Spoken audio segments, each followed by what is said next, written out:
சாமை அரிசியில் சூப்பரான ஒரு அடை தோசை பண்ணுவோமா. சாமை அரிசி வந்து உடம்புக்கு ரொம்ப நல்லது. நீரிழிவு நோயாளிகள்னு சொல்கிறது சுகர் பேஷண்ட்டுக்கு ரொம்ப நல்லது. இதுதான் சாமை அரிசி. இதை 1/4 கிலோ வாங்கி நைட்டே நல்லா கழுவிட்டு ஊற வச்சுட்டேன்.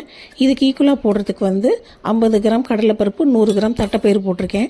இந்த தட்டைப்பயிரில் வந்து புரோட்டீன் சத்தும் நார் சத்தும் நிறைய இருக்குது. சாமையில் வந்து இரும்பு சத்தும் நார் சத்தும் நிறைய இருக்குது. ஏன்னா இது வந்து சுகர் பேஷண்ட்டு சாப்பிட்றதுக்கு ரொம்ப நல்லது. அவங்க மட்டும் இல்லை, எல்லாருமே நல்லா சாப்பிடலாம். இது 3யுமே நான் தனித்தனியாக நைட்டு ஊற வச்சுட்டு காலையில் எடுத்து மிக்சியில் போட்டு அரைச்சிட்டேன். இதுக்கு வந்து காரத்துக்கு மிளகா, சோம்பு, சீரகம் ஒரு ஸ்பூன் போட்டுக்கலாம். பெருங்காயம், வெள்ளைப்பூடு, இஞ்சி எல்லாத்தையும் போட்டு நல்லா தோசை மாவு பதத்துக்கு சூப்பராக அரைச்சிக்கணும். உப்பு போட்டு நல்லா கிண்டிட்டு ஒரு 10 நிமிஷம் விட்டுறணும். அதுக்கப்புறமா தான் நம்ம தோசை ஊற்றணும்.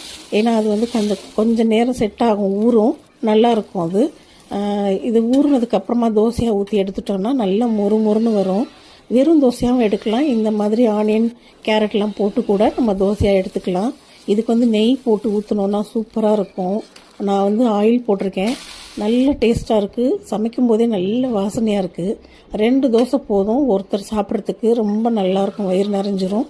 இதுக்கு தொட்டுக்கிறதுக்கு வந்து வெங்காயம், கேரட்டு, பச்சை மிளகாய், கொத்தமல்லி, உப்பு எல்லாத்தையும் ஒன்றா போட்டு கையில் நல்லா பிசைஞ்சிருங்க. அந்த ஜூஸ் எல்லாம் நல்லா மிக்ஸ் ஆயிரும். அதுக்கப்புறம் தயிர் மிக்ஸ் பண்ணி அதை கிச்சடி மாதிரி பண்ணிக்கணும். இதுதான் இதுக்கு வந்து டேஸ்ட்டுக்கு ரொம்ப நல்லாயிருக்கும். இதை விட்டோம்னா தக்காளி சட்னிலாம் செட் ஆகாது.